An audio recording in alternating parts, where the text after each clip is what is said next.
आता हे जो चतुर्थ पाठ आहे संस्कृतचा प्रणम्य देशभक्तयो गोपबंधू महामना याचा पेज नंबर 38चा आपण अर्थ बघू. एकदा आचार्य हरिहरदासः सत्यवादी वनविद्यालयस्य सर्वान् अध्यापकान् भोजनाय आमंत्रितवान्. आचार्य म्हणजे काय? प्रिन्सिपल हरिदासांनी काय केलं? सत्यवादी विद्यालयस्य स म्हणजे हे काय षष्टीची विभक्ती आहे, म्हणजे सत्यवादी वनविद्यालयाच्या सर्वान अध्यापकां म्हणजे सर्व शिक्षकांना भोजनाय चतुर्थी विभक्ती कारकत्व लक्षात घ्यायचं. भोजनासाठी म्हणजे काय? साठी म्हणजे चतुर्थी विभक्ती येते. भोजनासाठी आमंत्रितवान म्हणजे आमंत्रित केलं. आमंत्रितः सर्वे अतिथयः हस्तपादम शालयित्वा म्हणजे आमंत्रित केलेल्या सर्व अतिथींनी पहिले काय केलं? घरी आल्यानंतर हातपाय धुतले. आसनेषु अगेन सप्तमी विभक्ती आसनेषु उपविष्टवन्तः म्हणजे काय? हातपाय धुवून ते त्यांच्या जागेवरती बसले. बहुनी सुस्वादुनी व्यंजनानी म्हणजे काय? बहुनी खूप सारे, सुस्वादुनी म्हणजे काय? चविष्ट रुचकर, व्यंजनानी म्हणजे काय? पदार्थ. कदली पत्रेषु कदली म्हणजे काय? केळीचं पान. ओके, केळीच्या पानावर म्हणून सप्तमी विभक्ती आली. परत कदली पत्रेषु परिवेशितानी म्हणजे खूप सारे त्यांनी काय काय पदार्थ बनवलेले रुचकर आणि ते केळीच्या पानावर सगळ्यांना वाढले.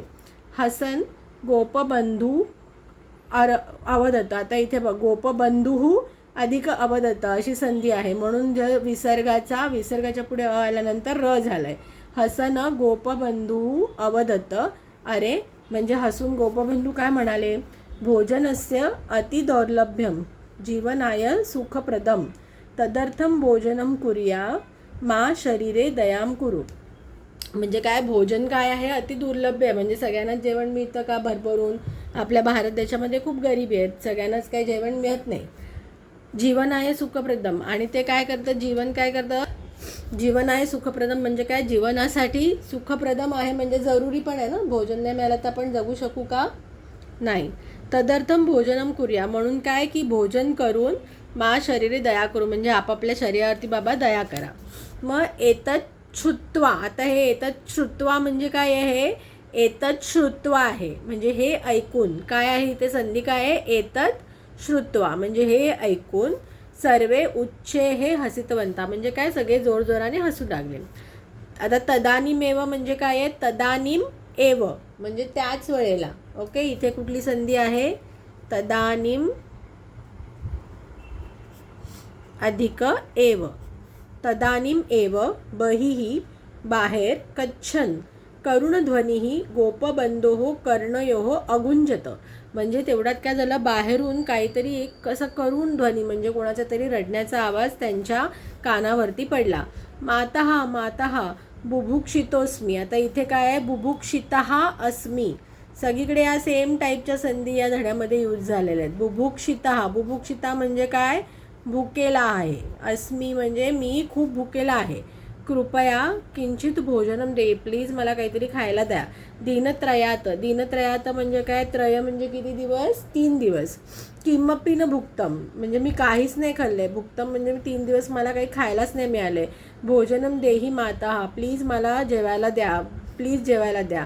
इति क्रदनध्वनिम श्रुत्वेव म्हणजे काय? असा रडण्याचा आवाज ऐकून दया विगलित हृदयाः गोपबंधुः अश्रुपूर्ण नयनः भवत. परत इथे सेम संधी वापरली आहे, नयनः अभवत.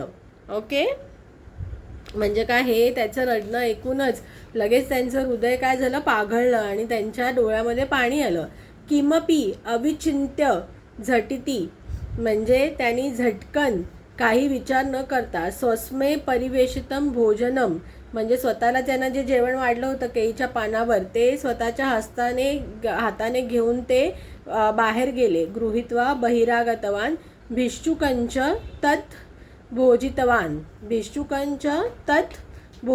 काय आहे हेच इथे काय संधी? तत् अधिक भोजितवान म्हणजे तुम्ही जेवा म्हणजे ते त्यांनी त्याला जेवायला दिलं.